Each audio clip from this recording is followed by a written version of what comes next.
Over 1,500 Mexican troops and National Guard units are currently moving through the state of Michoacán. This heavy military deployment exists for a single purpose: protecting the region's avocado orchards and packing facilities. Michoacán sits on Mexico's western coast.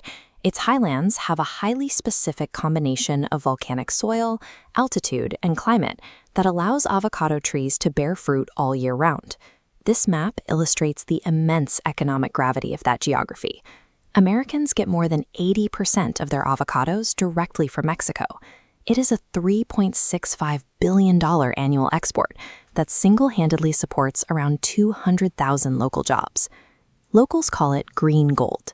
Yet, despite the billions of dollars changing hands and the heavy military footprint required to maintain it, this entire international supply chain is entirely dependent on a single, highly fragile bottleneck.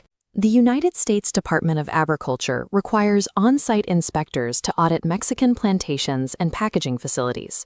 These American federal employees have a strict legal mandate to physically stand in the orchards and packing houses, checking that the fruit is entirely free from agricultural pests, like seed weevils and stem borers, before it ships north. The rules are absolute. If there is no inspector on the ground, there is no certification. And if there is no certification, it is completely illegal for those avocados to enter the United States. By acting as the literal valve on a multi-billion-dollar trade route, a handful of American bureaucrats have inadvertently become the single most powerful and exposed people in Michoacán. Recently, Mexican authorities arrested several high-profile cartel figures tied to regional extortion. Among them was El Pancho, a boss operating in avocado-dense Los Reyes. Following the arrests, threats were immediately directed at American interests.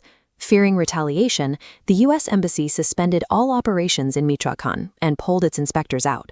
The entire avocado trade died in the water overnight. Organized crime in Mexico has evolved to systematically monetize the region's agricultural output, integrating criminal finance directly into legitimate supply chains. This flowchart breaks down exactly how they infiltrate the legitimate supply chain. The cartels run vast extortion rings that demand a mandatory cash payout, typically a peso per kilo, for every shipment of fruit that leaves the region. The cartels treat the avocado trade precisely like an illicit drug corridor, enforcing their own brutal taxation system on legitimate farmers and packers.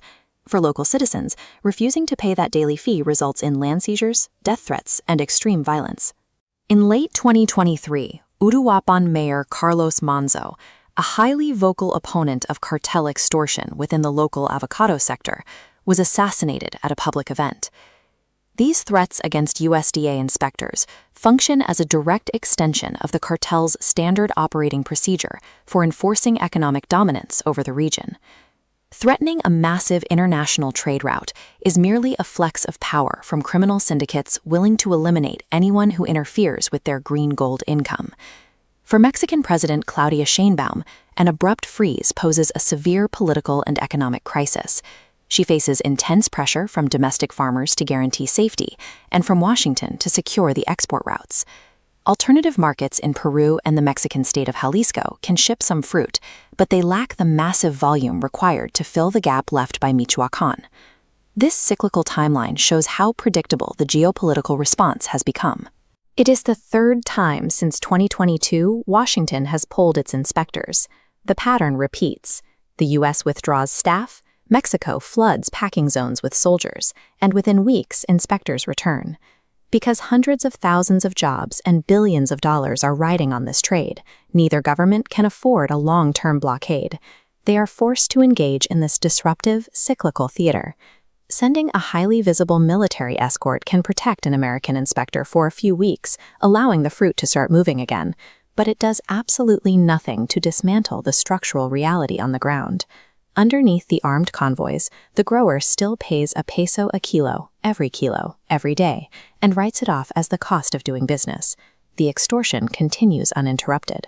As long as the cartels maintain absolute control over the trade routes of Michoacán, the global supply of avocados will remain artificially fragile, constantly teetering on the edge of the next inevitable shutdown.